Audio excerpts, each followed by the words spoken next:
morning, dear television viewers. We wish you good morning and to start our program. I am Muhira and my colleague Gulfashan. Good morning, everybody. On the air, the 103 breaking news. Today in our programs, we present with about foreign countries and Uzbekistan news.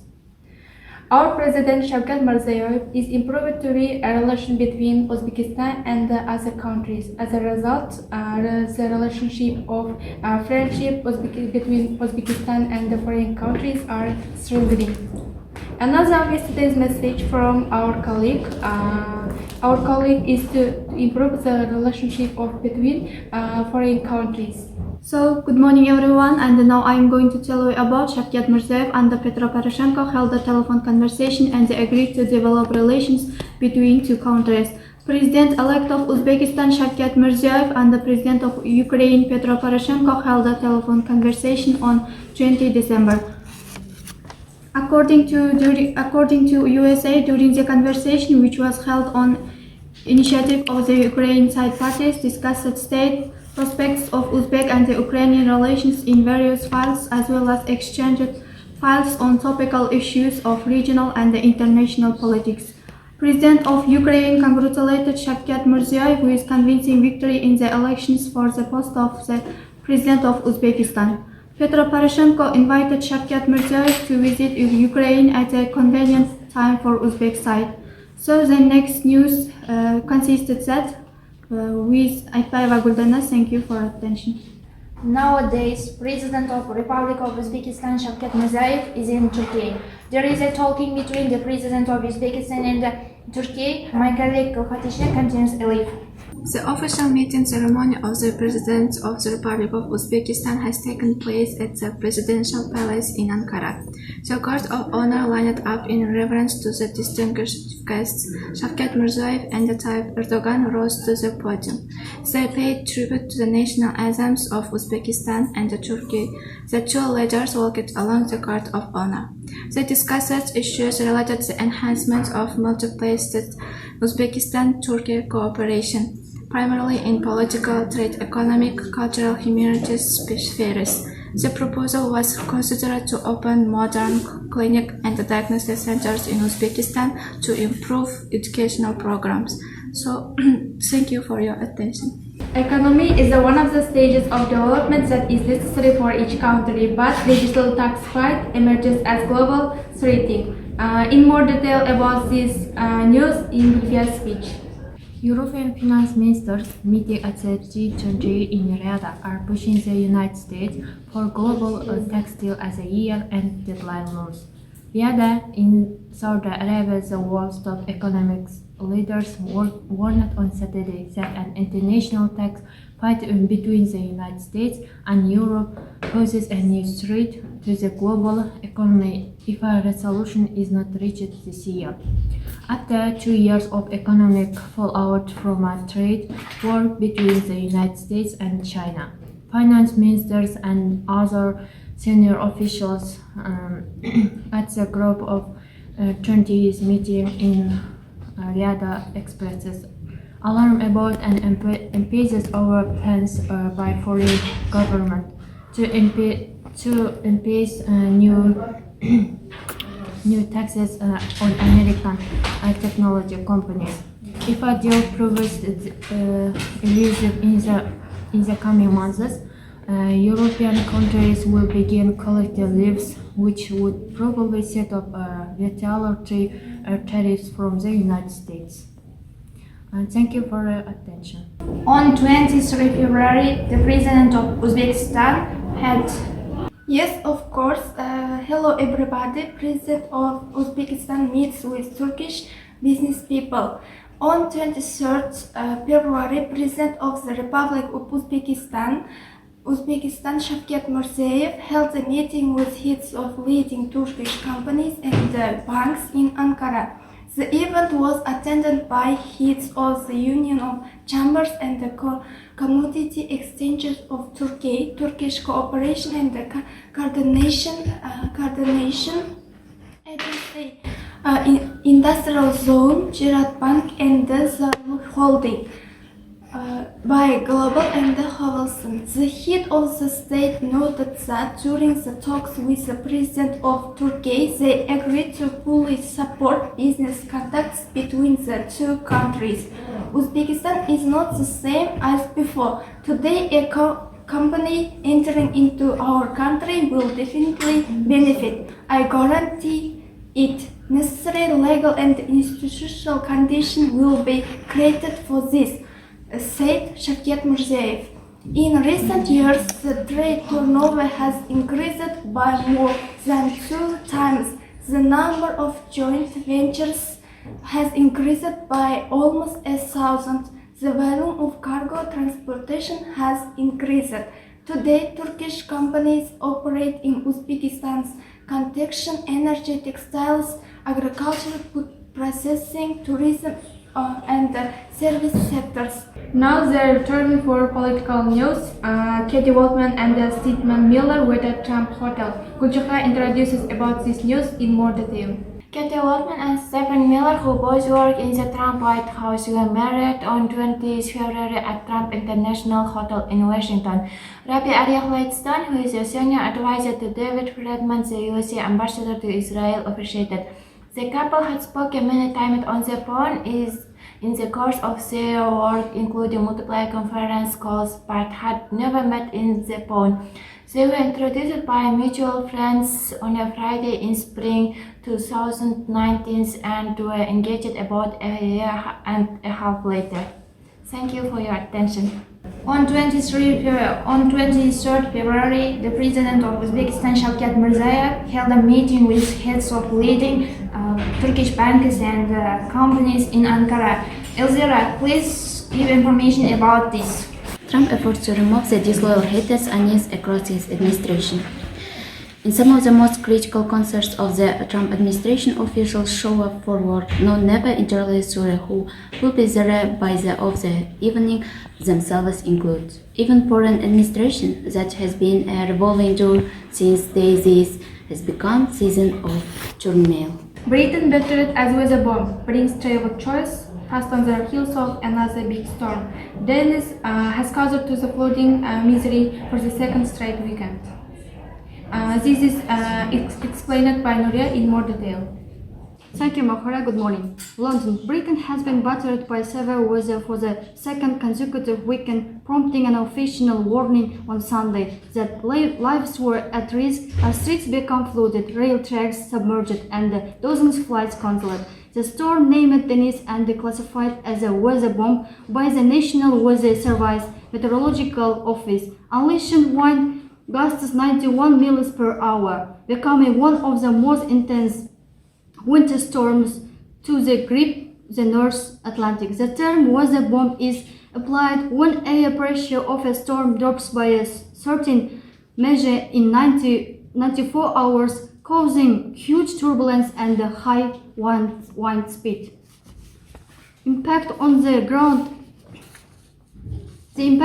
ground brought coast to a part of England, Wales and Scotland, with more than half a month's worth of rainfall falling in one day. In addition, the body of a teenager was pulled from the sea during the storm, and a man died after he apparently fell overboard from a ship moored off the coast.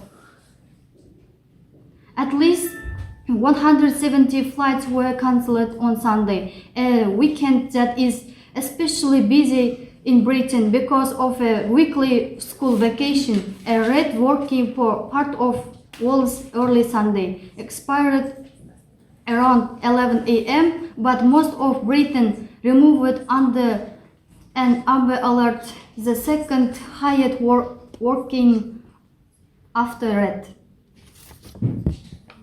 Sarah Bridge, 50-year-old woman who lives in Swords, Herefordshire, close to England's border with Wales, told the BBC that she and her neighbours were shocked by the ferocity of weather conditions. The storm Dennis came like a tornado, she said. It hit us very badly Saturday evening. She added that it had first through flood doors installed after a previous episode.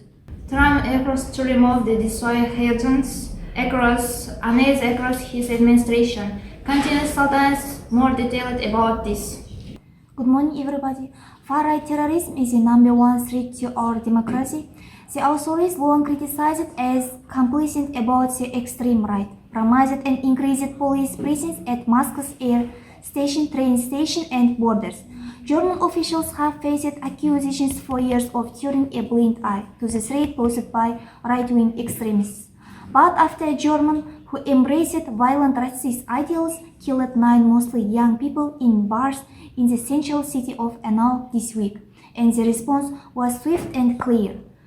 Far-right terrorism is the biggest threat to our democracy, and Christina Lambrechet told reporters on Friday. And this is visible in the number and intensity of attack. And officials have recorded increases in the number of far-right hate crimes in recent years, and security officials count 12,000 people, especially young people, as known far-right terrorism.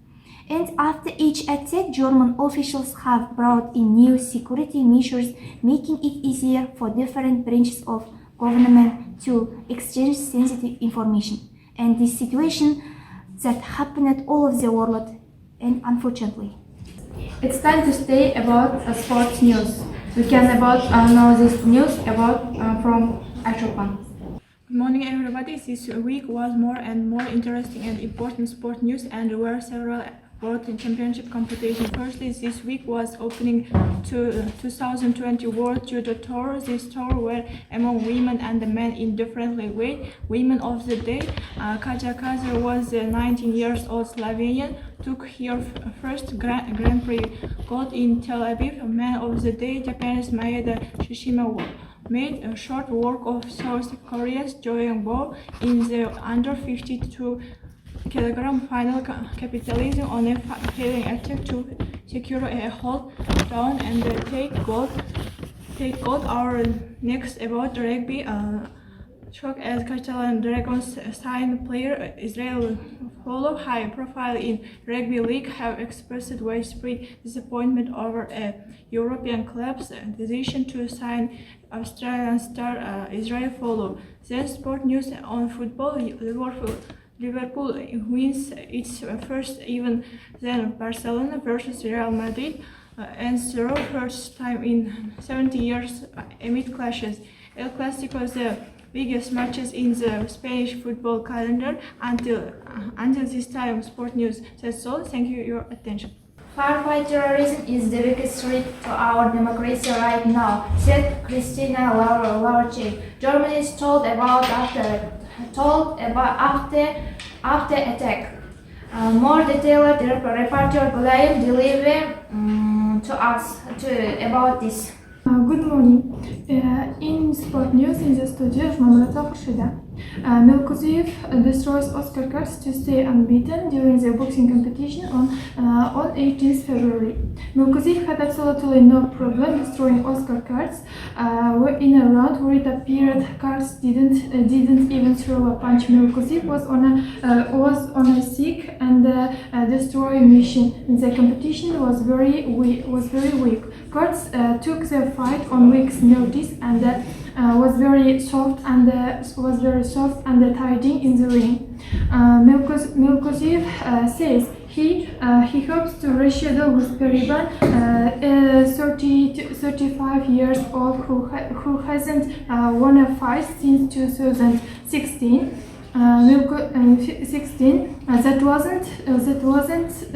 That wasn't supposed to be my opponent, and I did what I was supposed to do, said Melkuziyev. Shokchikan Ergashev knocks out Adrian Estrella. Shokchikan Ergashev barely needed 90 seconds to get rid of Adrian Estrella on Friday's night boxing scene writers. Estrella held his side and the referee Paul's count. Paul Perry weaved an end to their scheduled 10-round fight just 1 minute 32 seconds into it. Neymar wants return to Barcelona, said Messi. Lionel Messi said he would love to say Neymar wants return to Barcelona, said Messi. Lionel Messi said he would love to see Neymar return to Barcelona, as speculation continues to circulate that the Brazilian seek to swap Paris Saint-Germain for the Nou Camp. Neymar left Barcelona French champions in world record move in 2017, and but his time in the capital has been dogged by reports of the unrest. Neymar scored 16 goals in 19 games as they have moved comfortably to the top of the first league, and Barca's great rivals Real Madrid developed sent representatives to the Paris start of the new season to meet him moving to the Bernabeu. I've told it many times, and Ney is one of the best in the world, and I would love for him return, said Lionel Messi. For football fans, Real Madrid will face Manchester City in Manchester City round of the 16 Champions League, and it will be on 26 February when Zidane's team face the English side at the Santiago Bernabeu Stadium. Now I finished my report. Thank you for your attention. Not only world sport but also Uzbek sport, there is a different news. For example, victim Menekizade destroys Oscar course to stay unbeaten. Another information, Khurshida continues. Good morning, everybody. Today in Shomanai, the weather is warm. The sun is shining. Kongrat is also warm. Moynak is warm, but it can rain over time, so bring up an umbrella with you. It is very warm today in Nukus, plus 15 degrees. My colleague Kozal will be continuing. Okay, I'm introducing to you about weather of New York. It's very good and the sunny during the day, and it's 5 degrees. In the evenings the weather is very cool and it can be rain. And north side of New York is very cool and it can be rain. It can be snow. That's all. Thank you for your attention. Have a nice day. It's 103 breaking news. Thank you for attention. Goodbye. Goodbye.